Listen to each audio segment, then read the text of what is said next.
Hey, how's it going, folks? Welcome to the final part of the Master and Margarita slow read. I'm Cams Campbell, your host, and we're going through from chapter 29 right to the end.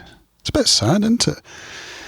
But I'm pretty chuffed, I have to say, to have got to the end and not missed a deadline. That's quite a big thing for somebody with ADHD and autism and all the issues that go along with that. So, yeah, let's have a look at the end. This is going to be fun. So, we're going to be doing the usual format. I'm going to read through my essay, which I've just finished writing. And this will be going out as a podcast audio episode and as a video. So, you may be watching or listening to one of them right now.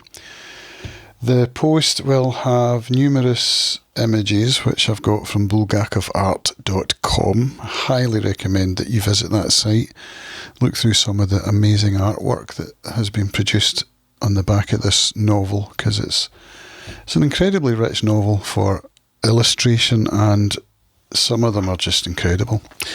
So yeah, I hope you enjoy those images as much as I do. And at the end we'll have a chat.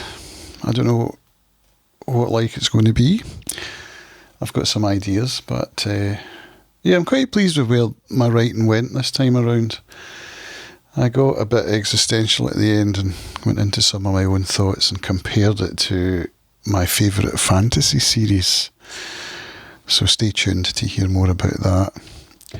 But we will begin, as always, with the subtitle, which is No!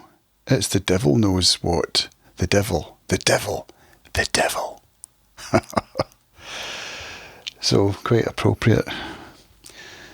And we're going to dive in. Oh, what I didn't say was there will be, obviously the essay's going out on Substack, so you might be reading that there. There's also a print version which has all the images removed, so you can print this essay and read it at the beach or in the park or in the car or wherever you want, really. Right, so chapter 29. The Master and Margarita's fate is determined.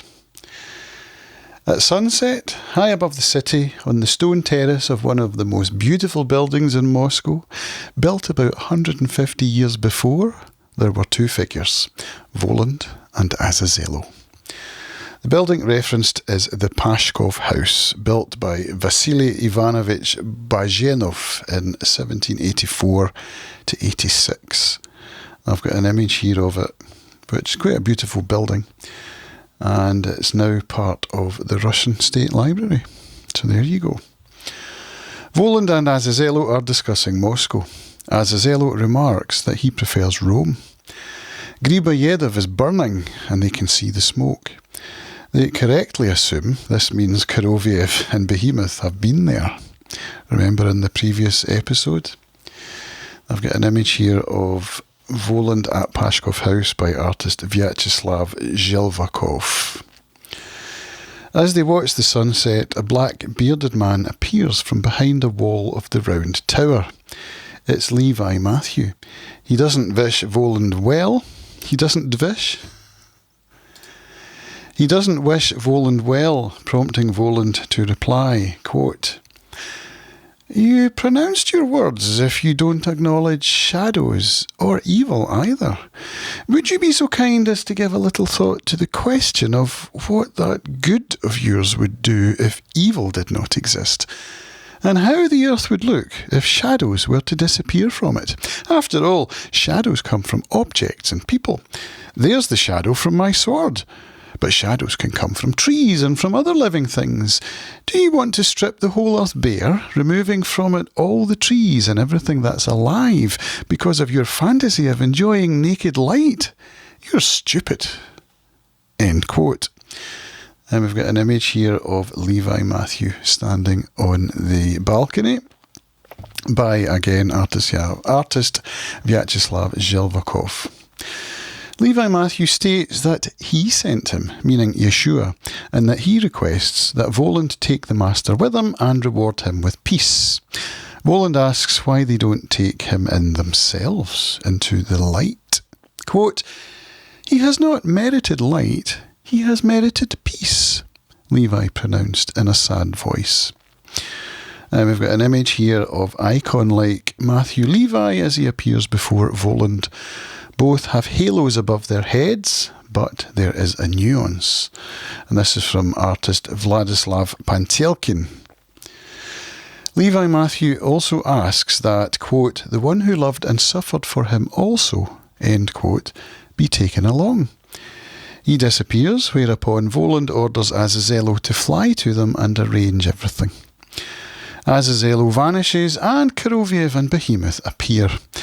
They relate what happened at Griboyedov, including one of Behemoth's most memorable lines, "Ah, Messiah, my wife, if only I had one, risked being left a widow 20 times." End quote. They discuss rebuilding Griboyedov bigger and better than before. Voland dismisses these two clowns. A storm is brewing. Chapter 30. It's time. It's time. We start here with an image from Vladislav Pantelkin, which has the caption, "It is time to depart." And it's just an incredible image of Voland's retinue and Margarita with wings ready to fly off. Margarita has been reading about the darkness that came from the Mediterranean Sea. She's wearing nothing but a black cloak. All her clothing is still at home, and there's no question of her going to retrieve any of it. The master is still in his hospital gown. Quote, "No, listen, you're an intelligent person and haven't been mad. Are you seriously convinced that yesterday we were with Satan?" "Absolutely," Margarita replied. End quote. Margarita is ecstatically happy at being reunited with the master and declares how glad she is to have made a deal with the devil. She tells the master that she knows how much he has suffered, but that everything is going to be, quote, "dazzlingly good," end quote. The master, however, is feeling sorry for himself. He asks her not to sacrifice herself for him and tells her to return to her husband. In a moment of despair, she agrees. She calls him a cruel man and tells him that they have drained his soul. A surge of bitter tenderness rises in the master and he bursts into tears. They cry together and this somehow fortifies the master. He gets up and declares that they will bear it together. Quote, "Well, that's fine, the master responded, and added with a laugh, "Of course, when people have been completely ravaged, like you and me, they seek salvation from a preternatural force. Well, all right, I'm agreeable to seeking it there." End quote. They share a bite to eat, after which Azazello knocks on the door. Margarita apologises for her nakedness, to which Azazello replies that not only has he seen naked women, he's seen them with their skin flayed off, lest we forget how devilish these characters are. Margarita offers him brandy, which he drinks, as all good people do, by the glassful and without any food. The master wonders why he has been thinking about hypnotists when he knows full well that the devil and his entourage are in town. Azazello delivers a message. Messiah wants to see them both. He then remembers that Voland has sent a present, a bottle of Falernum, the same wine drunk by the procurator of Judea. They drink to Voland's health, then start to fade as they realise they've been poisoned. And there's a fantastic image here by Vladislav Pantelkin of Azazello sitting with the wine and the Master and Margarita lying dead on the floor. Azazello goes first to Margarita's house. Everything is in order. A gloomy woman awaits her husband. She clutches her heart and falls unconscious. Remember that scene. Moments later, he's back at the master's rooms.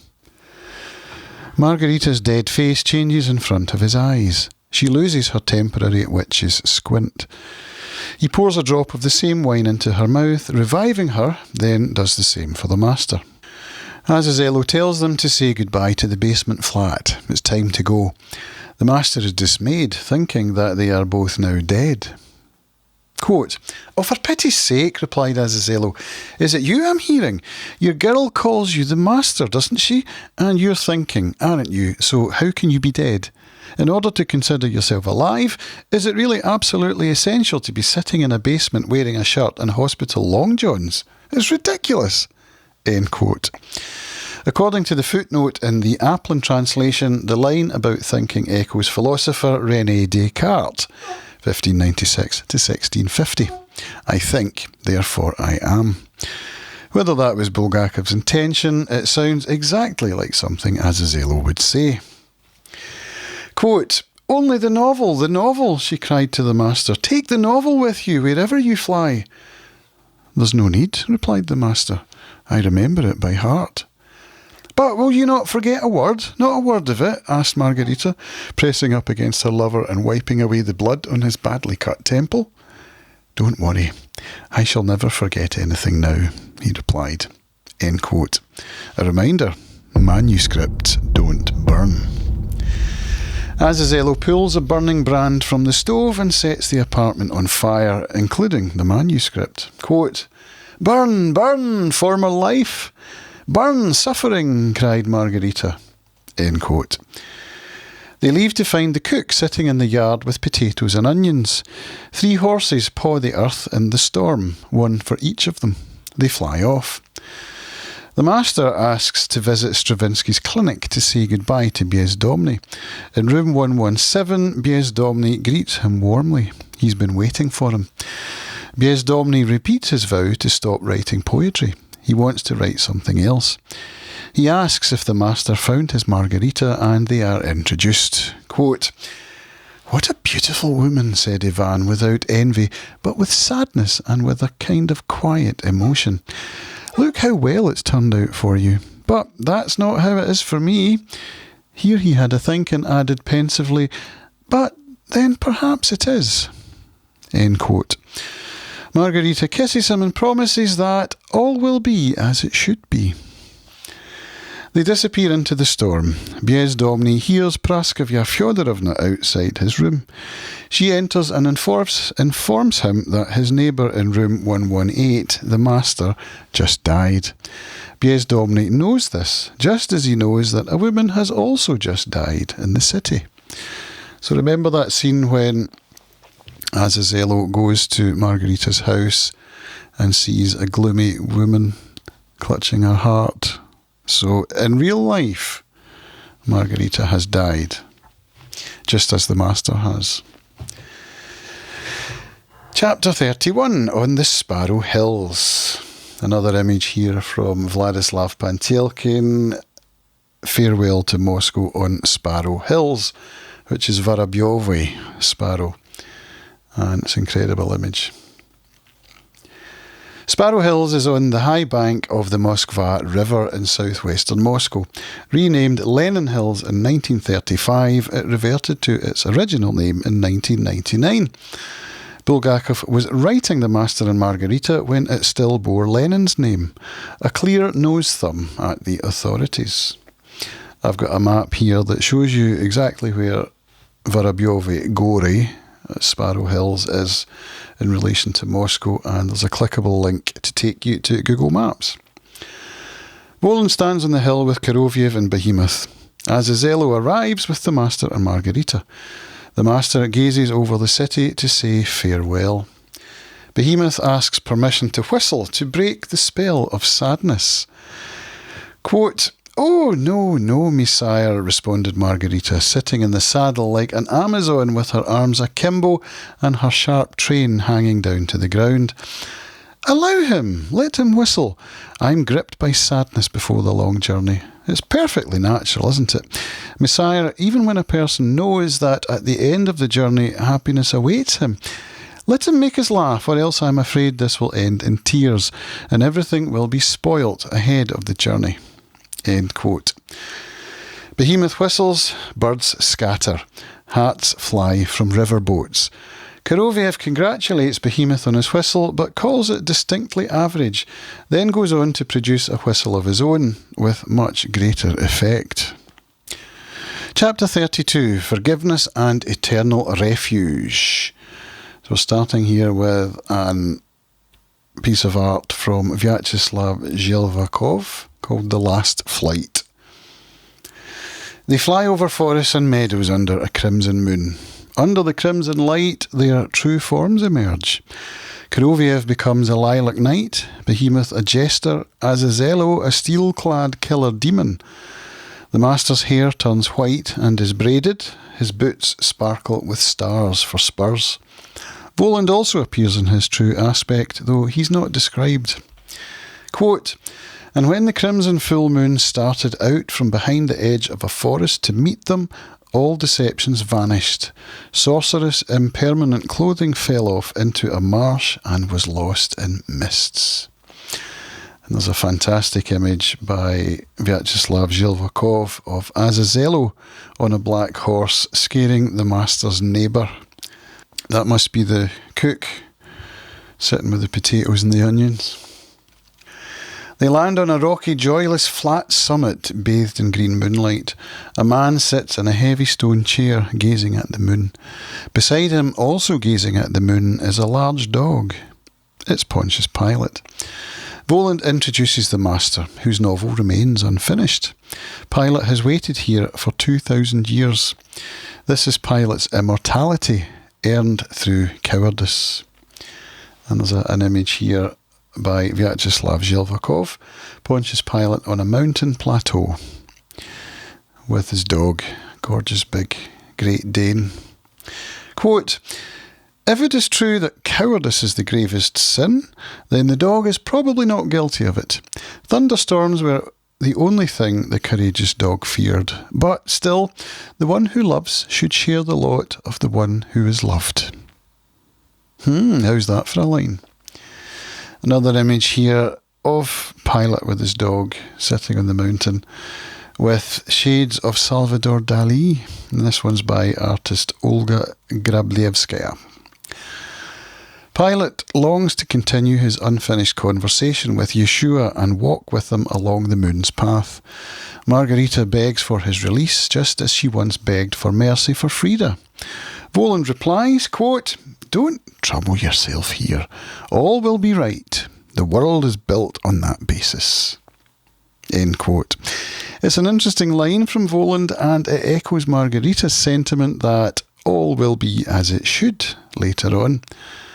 Margarita cries, quote, "Let him go," end quote. But Voland shushes her, then turns to the master, quote, "Well then, you can now complete your novel with one phrase," end quote. The master responds, "You're free, free. He awaits you." The cliffs crumble to reveal a boundless city and luxuriant gardens. The moonlight path stretches out over the gardens, and the dog rises and sets off along the path. The procurator follows. Voland and his retinue depart, leaving the master and Margarita alone, he to write by candlelight with a goose quill, to walk with his beloved by day and listen to the music of Schubert by night.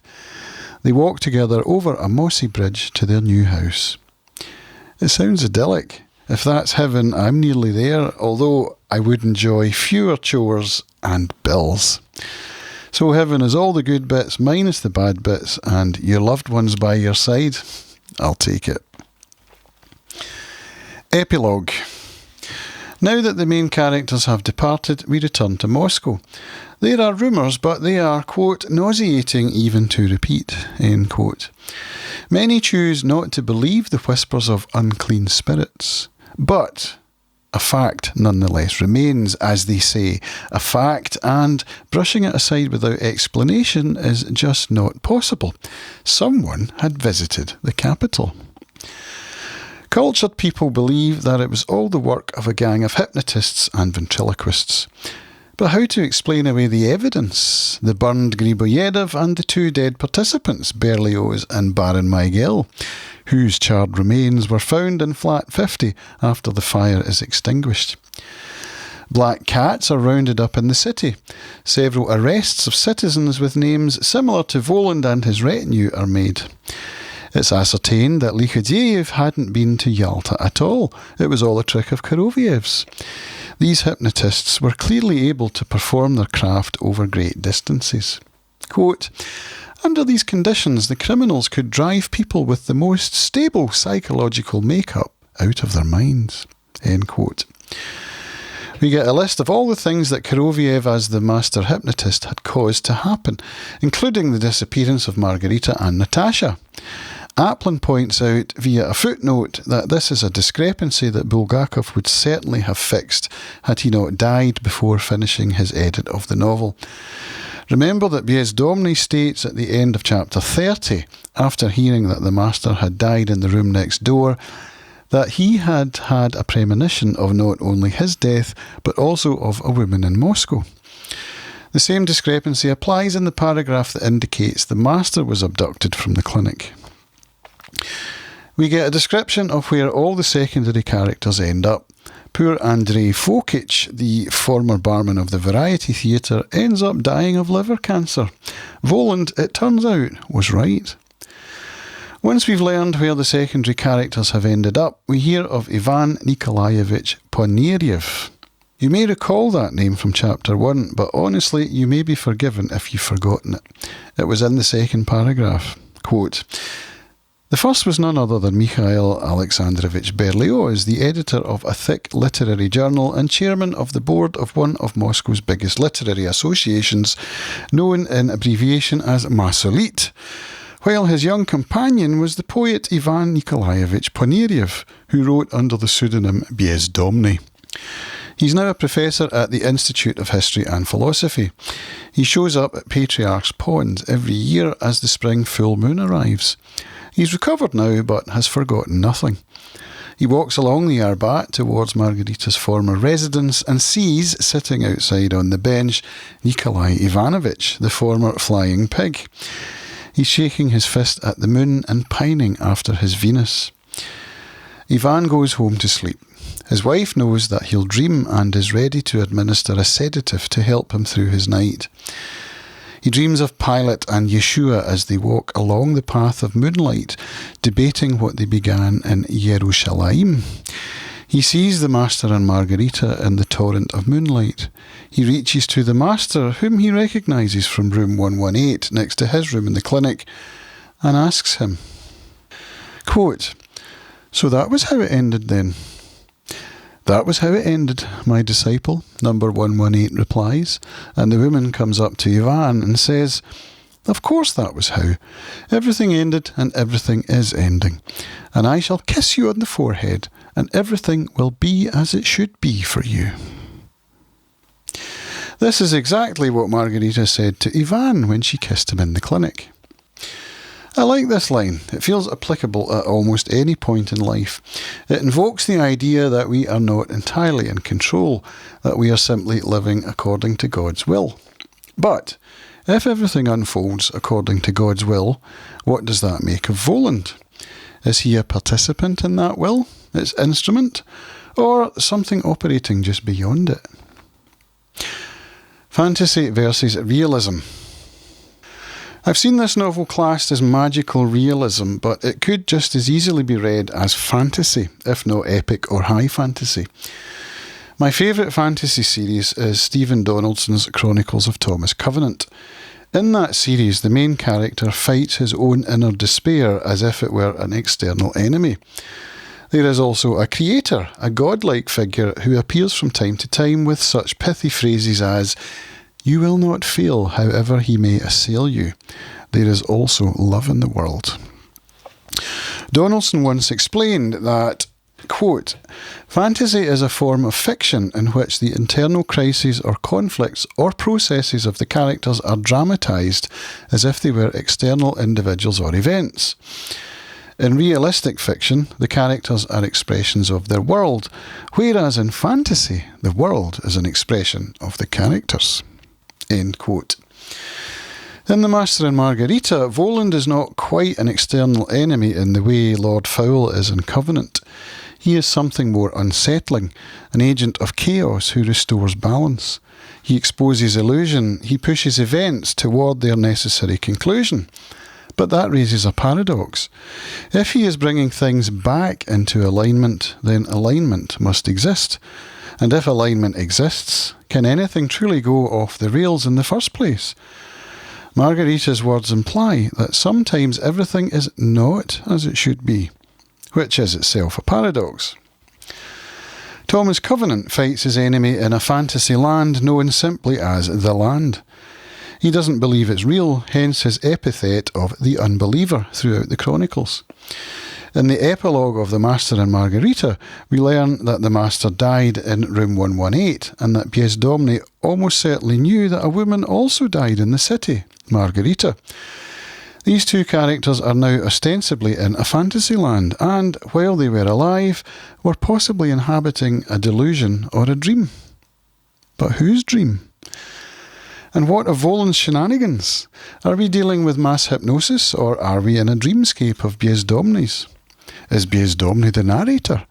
Laura D. Weeks argues that he must be, since only Ivan survives to transmit the story in the epilogue. And this is a quote from the Master and Margarita, A Critical Companion, edited by Laura D. Weeks. Perhaps the most conclusive proof of Ivan's authorship is the epilogue itself, which Bulgakov added very late in May 1939, probably in a fit of disillusionment at the reaction of his audience to a reading of the novel. Bearing in mind the well-known adage that 3 can keep a secret if 2 are dead, we observe that of the 3 possible sources for the novel, 2 have disappeared in the penultimate chapter. Voland to the abyss, the Master to his final resting place. Even if they could somehow communicate the contents of the epilogue, it is doubtful that either one could transcribe them or disseminate them as part of the novel. Hence, only Ivan as author solves the dual riddle of authority and dissemination, so aptly put by Avens. And the Avens reference is to an essay which I can provide a link to down below, and I think you will need a subscription to JSTOR to read it, but you can actually get a trial for that. And the same with A Critical Companion, that's also on JSTOR. Oh no, archive.org, and that's free, so you can go and read that online for free. In The Master and Margarita, Voland is the meddlesome trickster. But whose is the pilot story and what is it for? Voland begins the story at Patriarch's Ponds, orally. This is important. He's not reciting it from the text. We later learn that it is the Master's novel and that he tried to burn it after it was rejected by the critics and publisher. Ivan Pies Domini then dreams it. We're told, famously, that manuscripts don't burn. The story itself is in the ether and is waiting to be told. This is a quote from Rick Rubin on a podcast with Ezra Klein after he published his book, The Creative Act. That creativity isn't just something we summon from inside ourselves, but something that we are able to pull from the world around us. And it creates a sense of ideas as having their own volition. You write that if you have an idea you're excited about and you don't bring it to life, it's not uncommon for the idea to find its voice through another maker. This isn't because the other artist stole your idea, but because the idea's time has come. Voland's shenanigans and manipulation of the characters all lead to the stories being told in a way that leads to the reunification of the characters with their externalised demons to make them whole. Pilate and Yeshua in the embedded narrative, the Master and Pies Domini in Moscow. Voland is not the externalised enemy in the way that Lord Fowl is in Covenant. He's the destabilising force that brings things into alignment when they're going off the rails. And Behemoth has come to say hello. This is Willow the Bengal. He operates outside the laws of physics, or nature, or whatever you want to call it. It's simply law in Covenant, and makes things as they should be. But that implies that things can be otherwise, and if one believes that everything is God's will, then that's a contradiction, a paradox. So, what does the pilot story achieve? Its ending brings together two misaligned components back into harmony. Was Pies Domini going off the rails at Patriarch's Ponds? Berlioz, the editor and technically Pies Domini's mentor, had commissioned a poem to disprove the existence of Jesus, and Pies Domini had failed to produce it. Where might that relationship have gone had Voland not intervened? We can never know. Perhaps B.S. Domney would have succeeded and produced a piece that incontrovertibly disproved Jesus' existence as the Messiah. That could have been a problem. But in the Pilate story, Yeshua is not the Messiah either. Or is he? He still advocates peace and love over power, even though he is not explicitly the Son of God. These thoughts are all swirling around in my head as I ponder the novel after my third reading. I've read a number of essays about the book, but I didn't manage to get through everything I wanted to. I suppose that's always going to be the case, particularly when one essay can lead to 5 more. The completist in me makes it challenging. What I hope to do in these essays is freer writing along these lines, even if what I write amounts to no more than an exploration of ideas without firm conclusions. I learn what I think by writing. If I only read endless research papers by others, I learn what they think, not what I think. There's always that imposter voice telling me I have to read everything, or else I'm not prepared enough to have my own thoughts. Writing on Substack will, I hope, help me move away from that mindset and actually produce independent thoughts, maybe even disagree with some of what I'm reading. So, was Voland reciting the story after having read the Master's manuscript? Or was the story already there, pregnant in the ether, waiting for someone, anyone, to give it voice? Is B.S. Domney the only possible narrator? And if he is, what does that make of Voland? A fully fledged character with agency, or no more than an instrument? These are not questions with neat answers. They are the kinds of questions that keep the novel alive, the kinds that resist closure and demand rereading. They are also the kinds of questions I'd love to explore together at the Zoom call on Sunday the 8th of March. And that's the end of the essay, folks. There we go. So it was interesting for me personally that I made connections with the Chronicles of Thomas Covenant, my favourite fantasy series. I did record a podcast on the first book in the series, Lord Fowl's Bane, last year with a good friend of mine, Barge. Barge had never read it. He'd never read any fantasy, actually. And I'd read the book, 4 or 5 times. So it was really interesting for me to discuss it with a newbie. And now it's interesting to see that the concepts from that series, I'm seeing them in classic literature as well, which is fascinating to me, endlessly fascinating. The idea that we can externalise our demons. I mean, we can't really, in essence, can we? But we all have demons, don't we? We all have voices in our heads telling us we can't do things that we can, or that we should do things that we shouldn't, and all of that stuff, And part of being a creator, doing what I'm doing right here with you now, is about dealing with those demons. Books like Stephen Pressfield's The War of Art discusses it in depth, as does Rick Rubin's The Creative Act. There are all kinds of books and media out there that can help with this kind of thing. But I'm finding that by reading classic literature in depth like this and leading you, my readers, through these wonderful works of literature, it's doing a lot for me personally, for my mental health, for my self-esteem. Dealing with that inner voice that says, who am I to be creating these essays and leading people, And it's all bollocks. So, yeah, I'd just like to thank you all most deeply for following along. I will be doing another read-along starting in April, where we're going to read Dr. Zhivago. For me, it'll be the first time. Do I have it on the desk here? No, I've put it over there. I've not read it before, but I'm planning to read it through March so that when I get to April, I'll already have read it and can go through it again in more depth.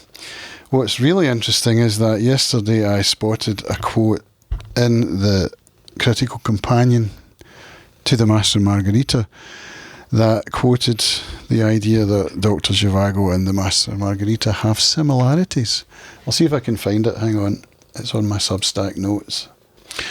There is also widespread agreement on the value of comparing the Master and Margarita to Pasternak's Dr. Zhivago as examples of the post-symbolist novel. How about that? So I'm going to have to learn what the post-symbolist novel is, and then we can discuss that as we go through Dr. Zhivago.